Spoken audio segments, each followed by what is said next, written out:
Hello friends, welcome back to your very own channel Anna for English, a platform where we prepare to perform. आज के इस video में हम लोग discuss करेंगे इन्फेरेंस।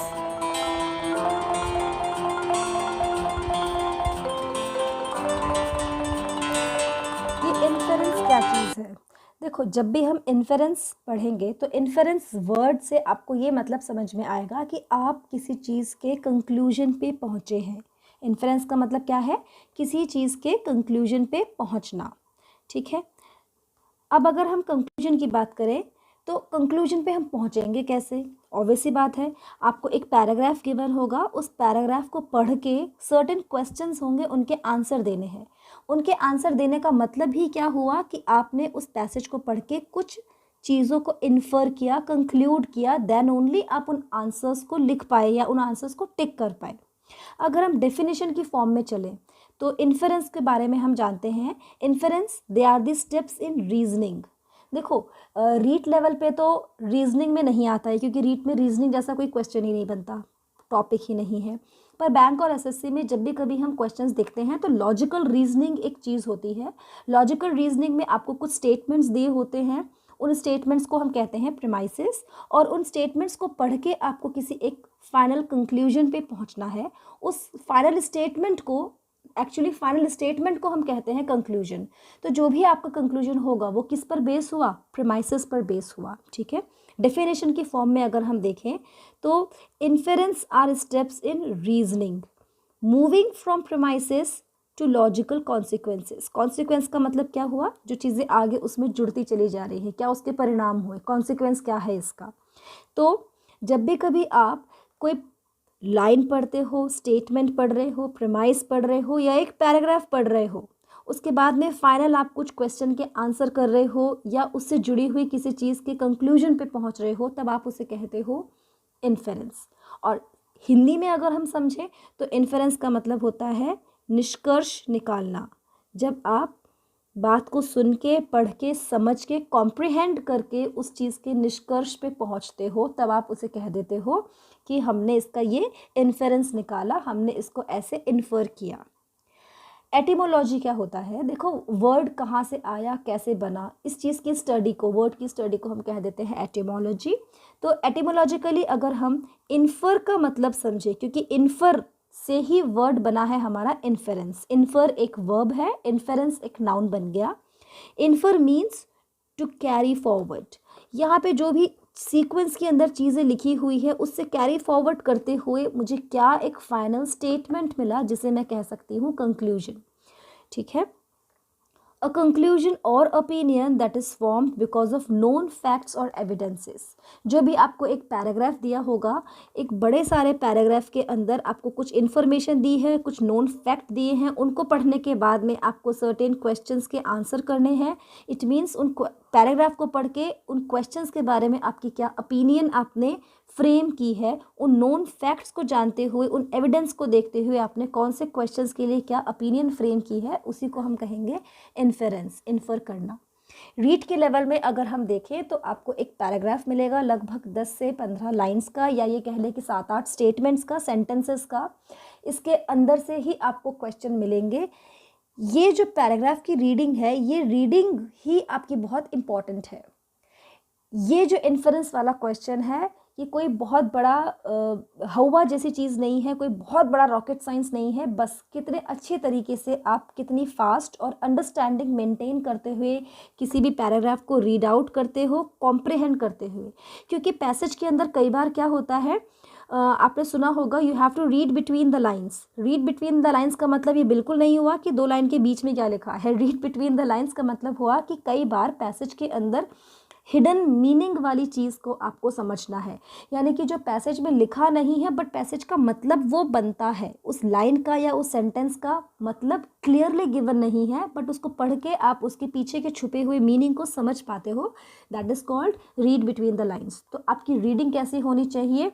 प्रॉपर होनी चाहिए, ताकि आप किसी चीज़ को पढ़ के कितना बेहतर तरीके से कॉम्प्रिहेंड कर सकते हैं। यहाँ पर इन्फेरेंस के लिए मैंने पैसेजेस जो लिए हैं वो लिए हैं रीट में। पहले जो पैसेजेस आ चुके हैं, उन्हीं को एग्जाम्पल के लिए उठाया है ताकि हमें स्टैंडर्ड और लेवल भी पता चल जाए कि पहले कैसे क्वेश्चंस आ चुके हैं और अब उन्हीं के स्टैंडर्ड और लेवल के हिसाब से हमें प्रिपेयर करना होगा। तो यहाँ पे जो एक क्वेश्चन मैंने लिया है, देखिए इस पैराग्राफ को हम पढ़ते हैं और थोड़ा सा मैं इसको आपके लिए जूम कर लेती हूँ। यहाँ पे जो पैराग्राफ लिया है वो मैंने लिया है रीट 2018 के पेपर में से, 2018 के पेपर में से पैसेज उठाया है। पैसेज क्या कहता है? अच्छा, अब जब भी आप पढ़ेंगे ना तो आपको हर इम्पॉर्टेंट फैक्ट को, क्योंकि आपका ऑफलाइन पेपर होता है तो आप बेहतर तरीके से अंडरलाइन कर सकते हैं, उस इम्पॉर्टेंट फैक्ट को हाईलाइट कर सकते हैं, सर्कल कर सकते हैं। ठीक है, ये आपके लिए बहुत अच्छी एक बेनिफिट की बात है कि आप you are at an ease कि का पेपर ऑफलाइन हो रहा है तो आप उसके अंदर से चीज़ों को फिज़िकली उसको देख सकते हो, अंडरलाइन कर सकते हो। जब यही पेपर अगर ऑनलाइन होता है तो हमें अंडरलाइन करने जैसी एक फ्लेक्सिबिलिटी या फैसिलिटी हमें नहीं मिल पाती। तो you are at an ease कि आपको ये पेपर ऑफलाइन करने को मिल रहा है। चलिए हम एक बार पैसेज को पढ़ते हैं। पेट्रियोटिज्म और love one's country is one of the noblest sentiments of man. तो यहाँ पे पेट्रियोटिज्म लिखा है और उसी का एक सिनोनिमस उन्होंने फ्रेज दे दिया, love one's country is one of the noblest sentiments of man. Noblest sentiment नहीं कहा, ये कहा है कि बहुत सारे सेंटिमेंट्स होते हैं, उनमें से ये एक है। It is love that comes from one's gratefulness to the land where one is born. ये कहाँ से आती है? It comes from one's gratefulness, कहाँ के लिए? To the land where one is born. हम सब हिंदुस्तान में पैदा हुए हैं तो इंडिया के लिए हमारा पेट्रियोटिज्म है। ठीक है, the country that provides everything that makes life worth living. आज आप जिस कंट्री में रह रहे हो, जिस स्टेट में हो, जिस सिटी में हो, है ना, वो स्टेट, सिटी, कंट्री आपको ईच एंड एवरीथिंग प्रोवाइड करती है ताकि आपकी लाइफ कैसी हो जाए, it should be worth living. अब वो जो जो चीज़ें प्रोवाइड करती हैं वो क्या है? It is food, clothing and shelter, families and friends which is very very very important survival के लिए, and the way of life of its people, और हमारे आसपास के लोग, इस कंट्री के लोग कैसे रह रहे हैं। और इन अदर वर्ड्स, देखो यहाँ पर उन्होंने एक चीज़ एक्सप्लेन कर दी है, अब इसी एक्सप्लेन्ड चीज़ को वो दोबारा से बोल रहे हैं अपने अलग वर्ड्स में। तो यहाँ पे क्या कर रहे हैं, वो अपने ही बोली हुई बात को रीस्ट्रक्चर करके आपके सामने प्रेजेंट कर रहे हैं ताकि इस तरीके से अगर समझ में नहीं आए तो आने वाले स्टेटमेंट के थ्रू समझ में आ जाए कि पेट्रियोटिज्म है क्या चीज़। और in other words, it is our country that gives us all that we enjoy and all that makes man's life different from and richer than that of all other animals. तो वो सारी चीज़ें जो हमारी लाइफ को हमें enjoy करने के लिए या दूसरे एनिमल से डिफरेंट या उनसे बेटर फील कराने के लिए जो सारी चीज़ें हमें मिल रही हैं वो हमें हमारी मदरलैंड से मिल रही हैं। ठीक है, that is why patriotic feelings are natural to man. ये आर्टिफिशियल फीलिंग्स नहीं है, ये कैसी फीलिंग्स है? नेचुरल है, क्योंकि हमें सारी चीज़ें, सारी सुख सुविधाओं वाली सारी एमिनिटीज़ हमें यहाँ मिल रही हैं। ठीक है, तो ये हो गया पैराग्राफ और हमें समझ में आ गया कि इस पैराग्राफ के अंदर हमने बात करी है पेट्रियोटिज्म की। Let's come to the question. पहला क्वेश्चन जो हमें मिलता है वो क्या कहता है? Which is the most appropriate title of the passage. Friends ध्यान रखिएगा, ये जो क्वेश्चन है it is one of the most common question जो लगभग हर इन्फेरेंस वाले पैराग्राफ में आपको, हर दूसरे या तीसरे पैराग्राफ में आपको देखने को मिलेगा ही मिलेगा। क्योंकि टाइटल जब आप किसी चीज़ को देते हो इट मीन्स कि आपने उस कंटेंट को बहुत ध्यान से अच्छे से पढ़ा है, then only you are able to give a title. ठीक है, ये थोड़ा सा कंफ्यूजिंग भी लगता है क्योंकि टाइटल वाले क्वेश्चन में जितने भी ऑप्शंस आप पढ़ोगे सभी ऑप्शंस आपको ऐसे लगेंगे, हाँ this can be the title, अच्छा इसकी बात पैसेज में करी, हाँ ये भी टाइटल हो सकता है, अच्छा सी तो बार बार रिपीट हुआ है वर्ड, ये तो टाइटल होगा ही होगा। तो ऐसे आपको नहीं करना।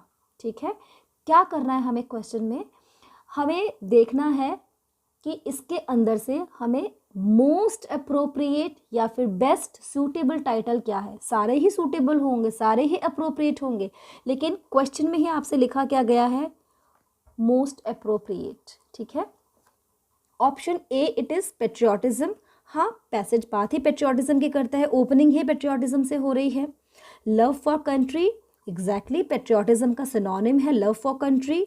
नोबलेस्ट सेंटिमेंट, नोबलेस्ट सेंटिमेंट्स की बात करी तो थी, लेकिन ये लिखा था कि पेट्रियोटिज्म जो है वो one of the noblest sentiments है, खाली ये ही नोबलेस्ट सेंटिमेंट है ऐसा नहीं लिखा था। तो ये थोड़ा सा ऑप्शन आपके डाउट में आ गया, तो आपने इसे पहले ही एलिमिनेट कर दिया। सिलेक्शन करना थोड़ा सा डिफ़िकल्ट होगा, लेकिन एलिमिनेट करना बहुत आसान होगा, राइट। तो आपने इस ऑप्शन को एलिमिनेट कर दिया।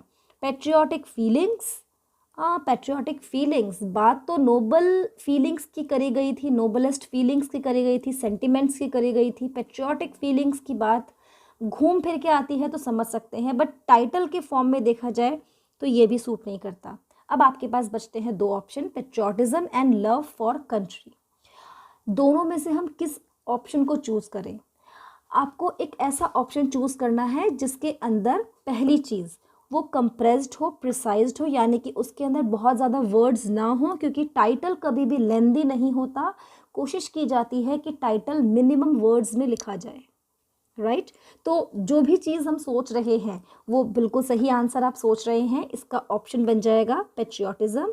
Option A is the correct answer, क्योंकि लव फॉर कंट्री और फिर पेट्रियोटिज्म, यहाँ पर तो लगभग हमें दो वर्ड्स लिखने पड़े, क्योंकि हम प्रेपोजिशन को एज अ वर्ड काउंट नहीं करते। इसकी जगह यहाँ पर हमने एक ही वर्ड में काम चलाया। हमारा टाइटल कैसा होना चाहिए? मिनिमम वर्ड्स का होना चाहिए। तो लव फॉर कंट्री लिखें चाहे हम पेट्रियोटिज्म लिखें, तो हमने एक थोड़ा सा अच्छा वर्ड चूज कर लिया, patriotism, which is absolutely a correct option. Let's come to the second question. In the given passage in other words indicates. अब जो पैसेज आपने पढ़ा है उसके अंदर कहीं लिखा हुआ था इन अदर वर्ड्स, वो इंडिकेट क्या करता है? अब इसको करने के लिए हम एक बार पैसेज पे चलते हैं। इन अदर वर्ड्स कहाँ आया था? देखो, इन अदर वर्ड्स यहाँ पे आया था कहीं पे, in other words it is our country. मैंने आपको बोला था कि जो भी वर्ड हमने पहले लिख लिया है, जो भी चीज़ हमने पहले पढ़ी है, उसी चीज़ को ये दोबारा रीस्ट्रक्चर करके प्रेजेंट कर रहा है, और इसी को हमने बोला था इन अदर वर्ड्स, राइट। तो चलो अब पैसेज में एक बार चलते हैं, सॉरी क्वेश्चन पे चलते हैं। इन the given passage in other words indicates, option पढ़ते हैं। ये एम्फसाइज करता है, ये रीफॉर्मुलेशन को एक्सप्रेस करता है, ये सीक्वेंस को एक्सप्रेस करता है, या एडिशन को एक्सप्रेस करता है, ठीक है। इन अदर वर्ड्स, यहाँ पर आपको एलिमिनेट करना है। देखो, ये सीक्वेंस को एलिमिनेट करते हैं, एम्फेसिस को एलिमिनेट करते हैं, एडिशन को एलिमिनेट करते हैं, और सही आंसर पर आते हैं तो वो होता है रीफॉर्मुलेशन, ऑप्शन बी। कैसे इज़ मोस्ट इम्पॉर्टेंट। देखो, जब भी कभी हम एडिशन की बात करते हैं तो एडिशन का मतलब, यहाँ पर मैंने कुछ फैक्ट आपको दे दिए हैं, उसी के एडिशन में मैं कुछ यहाँ पर और फैक्ट आपको मेंशन कर रही हूँ। तो ऐसा तो था नहीं, यहाँ पर उसी बात को रीस्ट्रक्चर करके अलग वर्ड्स में बोल दिया था, तो हमने एडिशन को एलिमिनेट कर दिया। तो जो काम एडिशन का होता है वही तो काम सीक्वेंसिंग का होता है। सीक्वेंस का मतलब इसी सीक्वेंस में आगे बढ़ते हुए, तो हमने इसीलिए सीक्वेंस को भी एलिमिनेट कर दिया। अब बचता क्या है हमारे पास? रिफॉर्मुलेशन और एम्फेसिस। एम्फेसिस करने का मतलब हम उस बात पर जोर दे रहे हैं, पर यहाँ पर तो जोर देने जैसी कोई बात ही नहीं लगी थी, तो हमने एम्फेसिस को भी एलिमिनेट कर दिया। रिफॉर्मुलेशन का मतलब क्या होता है? आप अपने सेंटेंस को दोबारा से अच्छे वर्ड्स में आके बोल रहे हैं। रिफॉर्मुलेशन का मतलब क्या है कि आपने उस बात को दोबारा ढंग से प्रेजेंट करने की कोशिश की, यानी आपने अपने सेंटेंस को दोबारा से बनाया, रीस्ट्रक्चर किया। आपने क्या किया? उसको रीस्ट्रक्चर करके प्रेजेंट किया। हिंदी में बोले तो पुनः निर्माण किया उस स्ट्रक्चर का, या फिर पुनः अभिव्यक्ति, आपने उसको दोबारा से एक्सप्रेस करने की कोशिश करी ज़्यादा अच्छे वर्ड्स में। तो इसीलिए इसका आंसर क्या हो गया? Option B. अगला क्वेश्चन हम देखते हैं। यहाँ पे क्वेश्चन हमें मिलता है, in the given passage the author wants to convey. अब इस पैसेज में ऑथर क्या कन्वे करना चाहता है? तो जब हमने पूरा पैराग्राफ पढ़ लिया तो हमें क्लियर है। ऑप्शन पे आ जाते हैं। Patriotism is second to any other sentiment. नहीं जी, ऐसा तो पैसेज में कहीं नहीं लिखा था कि सेकेंड है कि फर्स्ट है कि थर्ड है। बस ये तो ये लिखा था कि बहुत सारी नोबल फीलिंग्स में से, सेंटिमेंट्स में से पेट्रियोटिज्म एक है। सिस्टम या सीक्वेंस या उसका नंबरिंग तो करी ही नहीं थी, इसलिए आपका ऑप्शन ए एलिमिनेट होता है। पेट्रियोटिज्म इज़ नॉट नेचुरल, बिल्कुल गलत, क्योंकि पैसेज की आखिरी लाइन में क्या लिखा हुआ था, that is why patriotic feelings are natural to man, है ना, that is why patriotic feelings are natural to man. तो ये नॉट नेचुरल की वजह से एलिमिनेट कर दिया। ऑप्शन सी कहता है one must be patriotic to an extent. Paragraph में ऐसा कहीं मेंशन नहीं है कि पेट्रियोटिक फीलिंग एक एक्सटेंट तक ही होनी चाहिए, उससे ज़्यादा नहीं होनी चाहिए, है ना। अति सर्वत्र वर्जिते, ऐसी बात तो पेट्रियोटिक फीलिंग के लिए कहीं कहीं नहीं थी कि एक एक्सटेंट तक ही पेट्रियोटिज्म होना चाहिए, उससे ज़्यादा नहीं होना चाहिए। तो आपका ये वाला ऑप्शन भी एलिमिनेट हो गया। बचा क्या, उसको एक बार पढ़ के देख लेते हैं। One should be grateful to the land where one is born, absolutely correct. तो आपका ऑप्शन डी इसमें बिल्कुल सही है कि जहाँ पे कोई व्यक्ति पैदा होता है, कोई व्यक्ति जहाँ पे जिसने जन्म लिया है, वो उस जगह के लिए हमेशा ग्रेटफुल होता है। ठीक है, तो ये कुछ क्वेश्चन थे जो हमने रीट 2018 के क्वेश्चन पेपर से लिए एक पैसेज के सॉल्व करके देखे थे।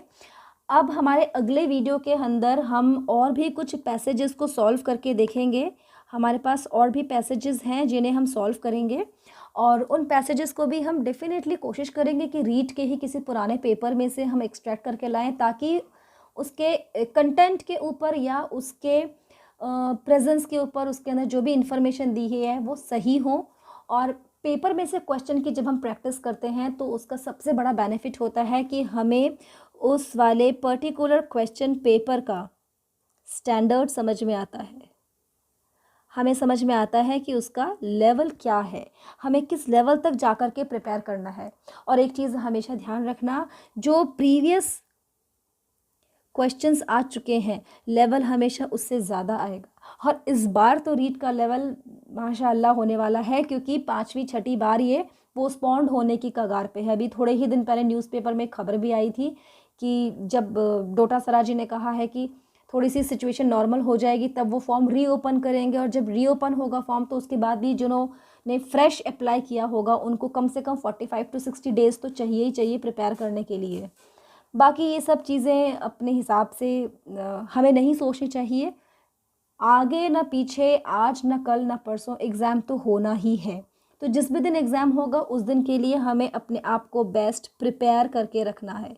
हमारी प्रिपरेशन इतनी अच्छी होनी चाहिए कि जिस भी दिन एग्ज़ाम हो उसी दिन हम उसमें बहुत अच्छे हमारे चक्के चौके लगा दें, ताकि कोई हमें रोक ना पाए, क्योंकि कंपटीशन टफ़ होने वाला है। सुनने में आया है लगभग अभी 16 लाख फॉर्म्स तो जा चुके हैं, और अब जब फॉर्म आपका रीओपन होगा तो रीओपन के आसपास भी मान के चलो कम से कम 2 लाख 2.5 लाख लोग तो फॉर्म अप्लाई करेंगे ही ना। तो ये कंपटीशन बहुत टफ़ होने वाला है। ये बिल्कुल मत सोचना कि रीट का एग्ज़ाम है, 3rd लेवल का एग्ज़ाम है, 3rd ग्रेड टीचर्स का एग्ज़ाम है तो बहुत ईजी सा होगा। REET is now not a piece of cake. ये आपको सोचना चाहिए, समझना चाहिए, और इसकी उतनी ही मेहनत से तैयारी करनी चाहिए जितना ही आपको लगता है कि जैसे RAS की प्रिपरेशन कर रहे हो, IAS की प्रिपरेशन कर रहे हो, UPSC के कोई एग्ज़ाम की प्रिपरेशन कर रहे हो, क्योंकि कोई भी एग्ज़ाम कभी छोटा नहीं होता। हम उसको क्लियर कर लेते हैं तो वो चीज़ हमें आसान लगती है, और अगर हम उसमें कहीं पे भी रह जाते हैं 1-2 नंबर से भी तो वो चीज़ हमारे लिए बहुत डिफ़िकल्ट हो जाती है। ठीक है, तो आपका कोई भी एग्ज़ाम छोटा नहीं है। Life itself is a very big exam, और इन दिनों कोरोना से लड़ते हुए तो हम डेली एक एग्ज़ाम दे ही रहे हैं। ठीक है, कोशिश कीजिए जो भी प्रिपरेशन आप कर रहे हैं वो आपकी बेस्ट होनी चाहिए। You should give a quality time to your study, क्योंकि अब आपके पास सिर्फ टाइम ही टाइम है, कहीं आना नहीं, जाना नहीं, ट्रैवलिंग नहीं, कुछ नहीं, वेस्ट कुछ होना नहीं है टाइम के कंटेंट में। तो आपको सारा अपना कंसंट्रेशन एग्ज़ाम पे लगा देना है, घर में रहना है और अपने आप को सेफ रखना है। अगले वीडियो में हम फिर से डिस्कस करेंगे एक और ऐसा ही पैसेज जो रीड के किसी एग्ज़ाम से हमने लिया होगा। तब तक के लिए stay tuned to your very own channel Ena for English, a platform where we prepare to perform. Take care, bye bye.